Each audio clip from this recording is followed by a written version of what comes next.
Om Nimbapadapamulastaya Namaha. This is the 538th Nama from Sai Sahasranamavali, which glorifies the significance of Margosa tree. Baba first manifested under this Margosa tree as a young lad of 16 years. As a reminder of Baba's first appearance in this place, devotees installed Padukas in 1912. In the Sai Mahima Stotra, which was composed by Upasni Maharaj, this tree is mentioned as Kalpavriksha, which is a wish-fulfilling tree that showers the grace of Sai Baba.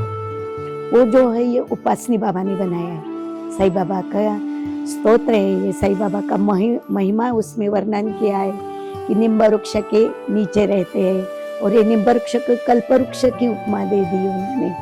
तो वो सब बाबा ने लिया, उन बाबा बहुत रोते रोते साईं बाबा का स्तोत्र बोलते थे। तो अभी तो ये जग प्रसिद्ध हो गया है स्तोत्र।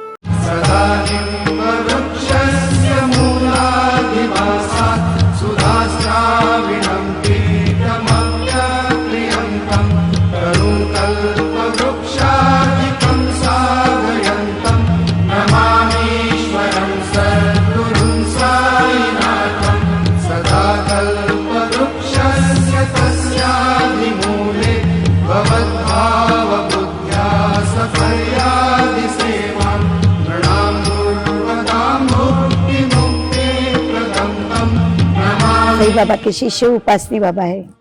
साईं बाबा के कहने पर उन्होंने 4 साल खंडोबा के मंदिर में तपश्चर्या की थी।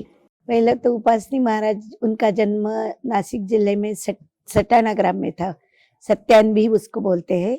और ये बचपन से उनको बहुत परमार्थिक वृत्ति थी उनकी, और हमेशा परमेश्वर के चिंतन में रहते थे, और जंगल में जाके तपश्चर्या करते थे, घर छोड़ के जाते थे।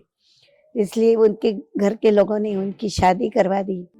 1 बार नहीं 3 बार शादी की, तो भी ये घर में नहीं रहे। उनकी एक ऐसी इच्छा थी कि एक तो मुझे भगवान मिलना चाहिए, नहीं तो ये जीवन खत्म होना चाहिए। इसलिए वो हमेशा भगवान के चिंतन में ही रहते थे। पुणे में जो ओमकारेश्वर मंदिर है, वहाँ जाके उन्होंने वहाँ भी कई दिन तपश्चर्या की। भोरगढ़ कपारी करके नासिक जिले में गुहा थी, बहुत बड़ी गुहा, कपार बोलते हैं उसको मराठी में। तो उसमें उन्होंने तपश्चर्या की, कितने साल की कुछ मालूम नहीं है। वहाँ अंदर गए, समाधि लग गई। फिर उसमें एक हिंदू और एक यमन, तो कोई बोलते कि गजानन महाराज और साईं बाबा हो गए। ये दोनों ने जाके उनकी पूरी शरीर की छाल निकाल दी, और उनका दिव्य स्वरूप जो दिखाया उनको दिखाया, और बोला कि ये तेरा सच्चा स्वरूप ये है। फिर ये कितने दिन वहां बैठे रहे, कुछ खबर नहीं। और जब उनके मन में आया कि अभी उठना चाहिए, तो उठने के लिए, लेकिन उनकी ये एकदम बधिर हो गए थे, उनका शरीर हिल नहीं रहा था, जाम हो गया था। फिर धीरे धीरे ये उन्होंने अच्छा किया, और फिर अभी नीचे कैसे आएंगे। जाते समय ये पेड़ की शाखा दर के अंदर गए थे, लेकिन आते समय ये पेड़ ही नहीं रहा था। फिर बाबा ने इतनी 80 फुट के ऊपर से नीचे खुद को झोंक दिया, तो और वो नीचे गिर गए। आदिवासी जो लोग रहते हैं, उनके स्त्रियाँ बाबा को देख के भूत भूत करके डरने लगी बहुत। तो फिर बाबा ने बोला कि मैं भूत नहीं हूँ, मैं आदमी हूँ। फिर ये लोगों ने उनको एक ऐसी गोंडपाट की झोली करके उनके गवड़वाड़ी गांव में लेके गए उनको। वहाँ बाबा रहे कई दिन, और फिर ये लोगों का खा रहे थे उनके पास। तो इनका ऐसा नहीं खाना चाहिए, इसलिए उनकी सर पर ये रहती लकड़ी, ये बेचने के लिए सिर पर लेके नासिक में जाते थे बाबा। फिर ऐसे बहुत बार उनकी तपश्चर्या हुई।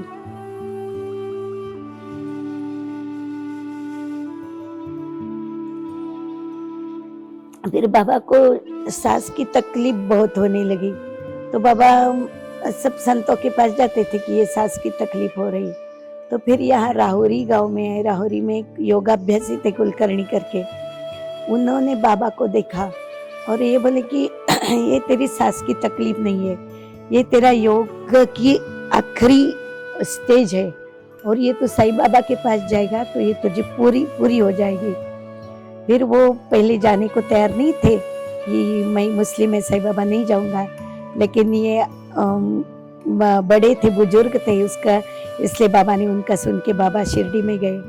जब बाबा शिरडी में पहुंची उपासनी बाबा, तो साईं बाबा को बहुत आनंद हुआ। साईं बाबा बोले, अरे आज कितने दिन से मेरा परशुराम मुझे मिल गया। और बाबा को बोला अभी कहीं नहीं जाना, अभी यहाँ खंडोबा का मंदिर है, इसी में जाके रहना। लेकिन बाबा बोले कि नहीं, मुझे जल्दी है, मुझे घर जाना है और घर में मेरा बहुत काम पड़ा है। वास्तविक उनका घर में कुछ काम ही नहीं था, घर में जाने वाले ही नहीं थे, लेकिन उनको वहाँ नहीं रहना था, इसके लिए ऐसे बोला। फिर साईं बाबा बोले जाता है तो जा, लेकिन 8 दिन के बाद यहाँ फिर आना। तो वो बोले 8 दिन में तो नहीं आना होगा, देखूंगा जब आऊंगा तब। साईं बाबा बोले अच्छा ऐसा है तो मत जाना, जाना ही नहीं। फिर उनको बाबा को लगा कि नहीं 8 दिन तो 8 दिन ऐसे करके अब निकल तो जाएंगे यहाँ से। फिर बाबा वहाँ से निकले, फिर यहाँ रहता गांव में 1 दिन रहे, मुरलीधर के मंदिर में। फिर पुंटाम्बा करके यहाँ क्षेत्र है, वहाँ रहे थोड़े 2 दिन, और फिर कोपर गांव में गए। तो कोपर गांव में उन्हें एक ब्रह्मचारी बुआ मिले। वो ब्रह्मचारी बुआ बोले कि तू शिरडी में जाना चाहिए। तो बाबा बोले मैं तो शिरडी से ही आ रहा हूँ। तो बोले तू गया शिरडी में, लेकिन तेरा काम नहीं हुआ। तो बाबा बोले मेरा कुछ काम ही नहीं था, मैंने दर्शन किया और मैं आ गया। तो सर के बोल रहे थे कि नहीं शिरडी जाना चाहिए, जाना चाहिए। फिर 2 दिन के बाद क्या हुआ, एक टांगा वहाँ आया, और वो टांगे में उसको बैलगाड़ी का रहता है, उसे छकड़ा बोलता है। तो वो उसमें 3-4 आदमी बैठते हैं। तो उनके बैठ के कुछ आदमी आए और ये बोले कि हमको शिरडी जाना है, लेकिन हमको रास्ता नहीं मालूम है। तो वहाँ तब बहुत जंगल था, इसलिए उनको रास्ता मालूम नहीं था। तो फिर ये ब्रह्मचारी बुआ बोले कि ये उपासनी उसको साथ ले जा, उसको मालूम है सब और उसकी पहचान भी है शिरडी में, तो आप उसे ले जाएंगे तो आपके भी सब सगड़ हो जाएगी, सब आपको कुछ चिंता नहीं रहेगी, उसको लेके जाओ। तो फिर ये लोग जबरदस्ती उन्हें ये छकड़े में बिठा दिया और छकड़ा शिरडी में आया। तो वो गुरुवार का दिन था और दोपहर का 2-2:30 का समय था। तो साईं बाबा ने देखा और साईं बाबा देख के हंसने लगे। साईं बाबा बोले अरे तू तो आ गया, तू बोला था कि मैं नहीं आऊंगा, तो अब कितने दिन हो गए तो जाके। तो बाबा ने गिना तो बरोबर 8वां दिन था और वही दोपहर की 2-2:30 का टाइम था। तो साईं बाबा बोले तू तो आ गया। फिर बाबा के आँख से पानी निकलने लगा उपासनी बाबा के, और बाबा बोले कि सब आपकी ही लीला है। फिर साईं बाबा बोले अभी कहीं नहीं जाना, यहाँ खंडोबा का मंदिर है।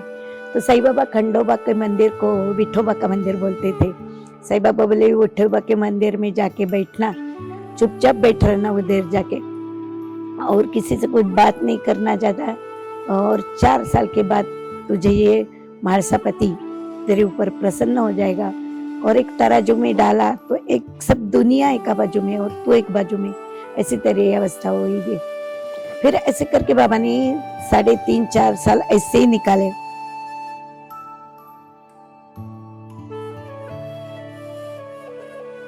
तो बाबा को बहुत अनुभव है ये साईं बाबा के, बहुत ऐसे कुछ दृश्य दिखते थे बाबा को, उपासनी बाबा को। सांप, विंचू, ये सब सांप बाबा को घेर के बैठते थे, बाबा को पैर में ऐसे विलखा डाल के बहुत, लेकिन बाबा को कुछ किया नहीं। फिर बाबा को और देख के साईं बाबा बोले कि तुझे ताम्रपट चाहिए या स्वर्णपट चाहिए। तो बाबा तो कुछ बोल नहीं सके, बाबा के आँख से पानी निकल रहा था। फिर साईं बाबा बोले कि तुझे सोने का पक्का पत्रा तेरे हाथ में देता हूँ, और अभी ये सब दुनिया एक बाजू में और तू एक बाजू में, मैं तुझे टिकट निकल के दूंगा और खुद जो सच्चिदानंद पद है वहां तक मैं तुझे पहुंचा दूंगा, और तुझ में और मुझ में कुछ फर्क नहीं है, तू जहाँ बैठा वहां सही मौला है।